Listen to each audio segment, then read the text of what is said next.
আসসালামু আলাইকুম প্রিয় শিক্ষার্থীরা, আশা করি সবাই ভালো আছো।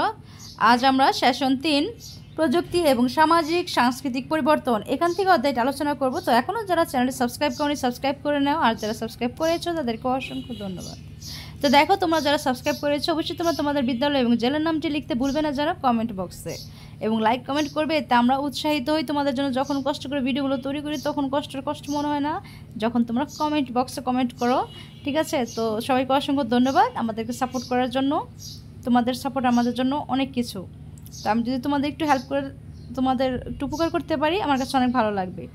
তো দেখো, গত 2টি সেশনে আমরা প্রাতিষ্ঠানিক যোগাযোগ, আন্তর্জাতিক পর্যায়ে প্রাতিষ্ঠানিক যোগাযোগ এবং যোগাযোগের ক্ষেত্রে প্রযুক্তির ব্যবহার সম্পর্কে জেনেছি। তবে আমরা কিন্তু কেবল যোগাযোগের ক্ষেত্রেই প্রযুক্তি ব্যবহার করি না। বর্তমানে আমরা আমাদের ব্যক্তিগত, সামাজিক এবং সাংস্কৃতিক নানা ক্ষেত্রে এই প্রযুক্তি ব্যবহার করি। প্রযুক্তির প্রভাবে আমাদের সামাজিক এবং সাংস্কৃতিক ক্ষেত্রে যেসব পরিবর্তন এসেছে সেগুলো সম্পর্কে আমরা আজ জানবো বিস্তারিত, ঠিক আছে? এখানে আর শুধু আমাদের নিজেদের সমাজ বা দেশ নয়, সেই সাথে আমরা এশিয়া প্যাসিফিক পরিমণ্ডলের অন্যান্য দেশে প্রযুক্তির প্রভাবে সৃষ্ট পরিবর্তনগুলো সম্পর্কেও জানব। শুরুতেই আমরা কয়েকটি ছবি দেখি এবং সেগুলোর মধ্যে কি পার্থক্য তা ছবির নিচে খালি করে লিখে ফেলি।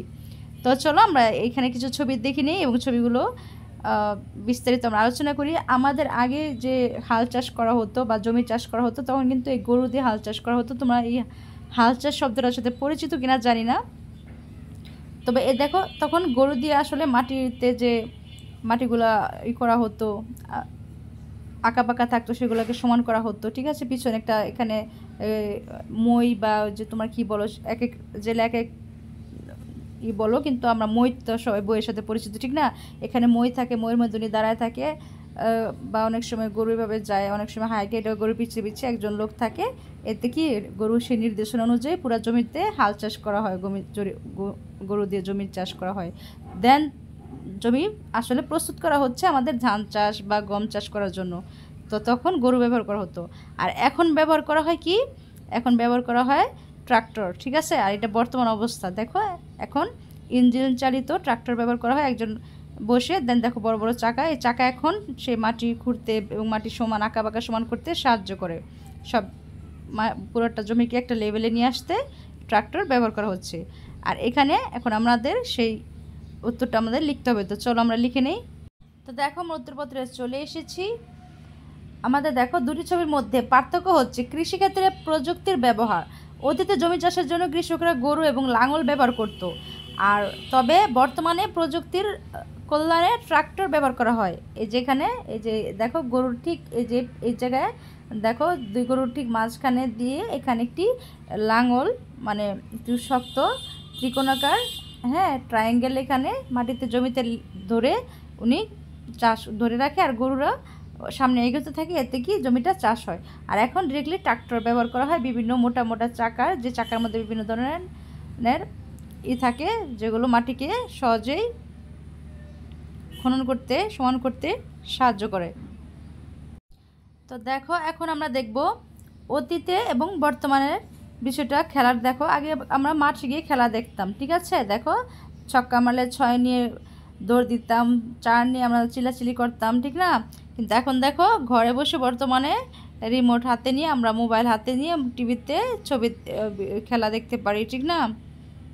তো এই কথাটাই বলা হয়েছে। তো এখন দেখো, এখানে আমাদের কি করতে হবে? আমাদের খালি করে এই বিষয়টা লিখতে হবে। তো চলো আমরা লিখে ফেলি। তো দেখো, আমরা উত্তরপত্রে চলে এসেছি। দুটি ছবির মধ্যে পার্থক্য হচ্ছে খেলাধুলার দেখার ক্ষেত্রে প্রযুক্তির ব্যবহার। অতীতে খেলা দেখার জন্য মাঠে যেতে হতো, কিন্তু বর্তমানে সময়ে প্রযুক্তি কল্যাণে মাঠে না গিয়েও টিভি বা ইন্টারনেট ব্যবহার করে ঘরে বসে খেলা দেখা যায়।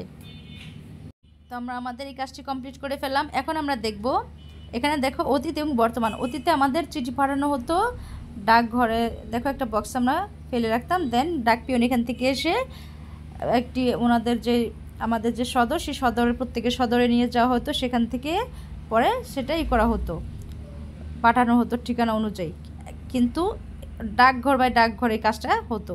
কিন্তু এখন দেখো, এখন 1 মিনিট একদম সহজ সময়, অল্প সময়ে বর্তমানে ইমেল করলে আমাদের সেই চিঠিটা যার কাছে পাঠানো দরকার সে তথ্যটা চলে যায়। তো এখন আমাদের এখানে সে বিষয়টা আমরা লিখবো। তো চলো উত্তরপত্রে চলে যাই। তো দেখো, আমরা উত্তরপত্রে চলে এসেছি। এখানে দেখো দুটি ছবির মধ্যে পার্থক্য হচ্ছে যে চিঠি বা বার্তা পাঠানোর ক্ষেত্রে প্রযুক্তির ব্যবহার। অতীতে কারো কাছে বার্তা পাঠানোর জন্য চিঠি লিখে পোস্ট অফিসে গিয়ে চিঠি পাঠাতে হতো। বর্তমানে প্রযুক্তির কল্যাণে ঘরে বসে মুহূর্তেই মেইলের মাধ্যমে ইমেলের মাধ্যমে বার্তা পাঠানো যায়। তো দেখো এখন আমরা এটাও কমপ্লিট করে ফেলেছি।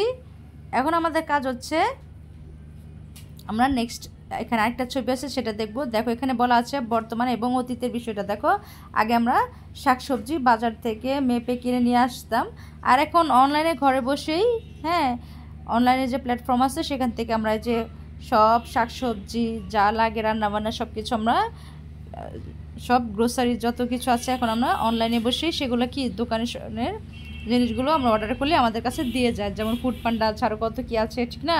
তো সেই বিষয়টা এখানে বলা হয়েছে। তো চলো আমরা এখানে বিস্তারিত আলোচনা করি।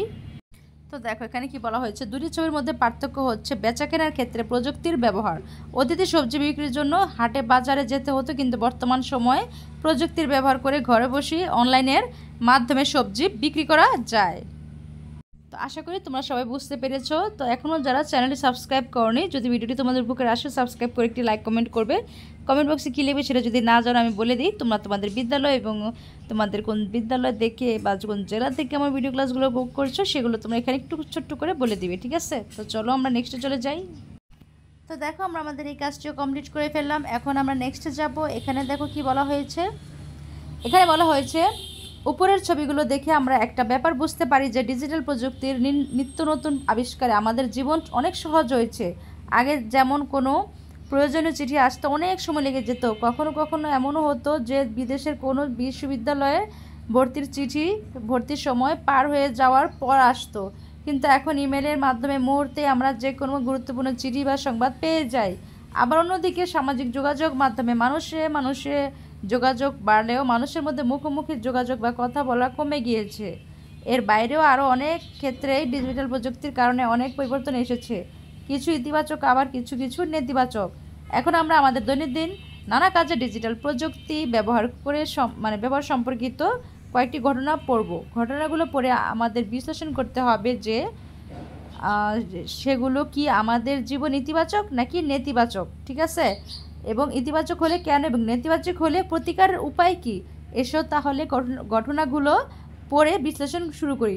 ইতিবাচক হচ্ছে ভালো দিকগুলো এবং নেতিবাচক হচ্ছে খারাপ দিকগুলো, সে খারাপ দিকগুলো প্রতিকারের উপায়, ঠিক আছে? অনেকে ইতিবাচক নেতিবাচক বুঝতে ভুল করো। ইতিবাচক হচ্ছে পজিটিভ সাইড, নেতিবাচক হচ্ছে নেগেটিভ সাইড। তো দেখো এখানে ঘটনা আছে আর এখানে বিশ্লেষণ করতে হবে। তো চলো আমরা উত্তরপত্রের সম্পূর্ণ আলোচনাটা কমপ্লিট করি। তো দেখো আমরা উত্তরপত্রে চলে এসেছি। এখানে ঘটনা আছে, এখানে বিশ্লেষণ। অনলাইনে সহজে বিভিন্ন লক্ষণ জানিয়ে রোগ সম্পর্কে ধারণা পাওয়া যায়। অনেকে তাই এখন ইন্টারনেট খুঁজে লক্ষণ জানিয়ে রোগ নির্ণয় করে সেই রোগের ঔষধ সেবন করছেন। বিশ্লেষণ, এই ঘটনাটি নেতিবাচক, কারণ যে কোনো রোগের বিষয়ে বিশেষজ্ঞ ডাক্তারের পরামর্শ নিয়ে ওষুধ সেবন করতে হবে, অন্যথায় বিপত্তি ঘটতে পারে। আরেকটা আমাদের গল্পে এখন পড়ব ঘটনা। বিভিন্ন অনলাইন কোর্স করে অনেক শিক্ষার্থী তাদের পাঠ্য বিষয়ের পাশাপাশি অন্যান্য অনেক বিষয়ে জ্ঞান এবং দক্ষতা অর্জন করছে, যেরকমটা আমরা করছি। এই ঘটনাটি ইতিবাচক, কারণ একজন শিক্ষার্থীকে পাঠ্য বইয়ের বাইরেও অনেক জানতে হয়। তাই যে কোনো শিক্ষার্থী অনলাইন কোর্স করে পাঠ্য বিষয়ে পাশাপাশি যে আমাদের পাঠ্য বিষয়গুলো আছে আমাদের বোর্ড বইগুলো, এগুলোর পাশাপাশি আরও অনেক জ্ঞান বা দক্ষতা অর্জন করতে পারে। তারপর দেখো ডিজিটাল প্রযুক্তির কারণে আজকাল সহজেই বন্ধুবান্ধব, পরিচিত জন, এমনকি খ্যাতিমান ব্যক্তিদের সাথেও যোগাযোগ করা যায়। অনেকে আজকাল তাই অনেক তারকাদের সামাজিক যোগাযোগ মাধ্যম শেয়ার করা পোস্টে বিভিন্ন ধরনের মন্তব্য করছেন। এই ঘটনাটি নেতিবাচক, কারণ সামাজিক যোগাযোগ মাধ্যমে সুবিধার পাশাপাশি অনেক অসুবিধাও রয়েছে। যে কেউ চাইলেই অন্যের শেয়ার করা পোস্টের নিচে আপত্তিকর মন্তব্য করতে পারেন। দেন দেখো ডিজিটাল প্রযুক্তির প্রভাবে আজকাল দূর দেশে বা অন্য শহরে বা বাড়িতে বসে অনেকেই অফিসের বা ব্যবসা বাণিজ্যের কাজ করছেন। এই ঘটনাটি ইতিবাচক, কারণ বর্তমান সময়ে ডিজিটাল প্রযুক্তির ব্যবহার করে যে কেউ তাদের দৈনন্দিন অনেক কার্যক্রম ঘরে বসে সম্পন্ন করতে পারেন। আরেকটা দেখো ডিজিটাল প্রযুক্তির কারণে আজকাল সহজে বন্ধুবান্ধব, পরিচিতজন, এমনকি খ্যাতিমান ব্যক্তিদের সাথেও যোগাযোগ করা যায়। অনেকে আজকাল তাই অনেক তারকাদের সামাজিক যোগাযোগ মাধ্যম শেয়ার শেয়ার করা পোস্টে বিভিন্ন ধরনের মন্তব্য করছেন। এই ঘটনাটি নেতিবাচক, কারণ সামাজিক যোগাযোগ মাধ্যমে যেমন সুবিধা পাশাপাশি অনেক অসুবিধা রয়েছে। যে কেউ চাইলে অন্যের শেয়ার করা পোস্টের নিচে আপত্তিকর মন্তব্য করতে পারেন। তো এই ছিল আমাদের উত্তরপত্রটি। তো দেখো আমরা আমাদের এই উত্তরপত্রটি কমপ্লিট করে ফেলেছি। এখন আমরা নেক্সট ক্লাসটি করবো এখান থেকে 140 পেজ থেকে আগামী সেশনের প্রস্তুতি। তো আজ এ পর্যন্তই। সবাই ভালো থেকো, সুস্থ থেকো। আল্লাহ হাফিজ।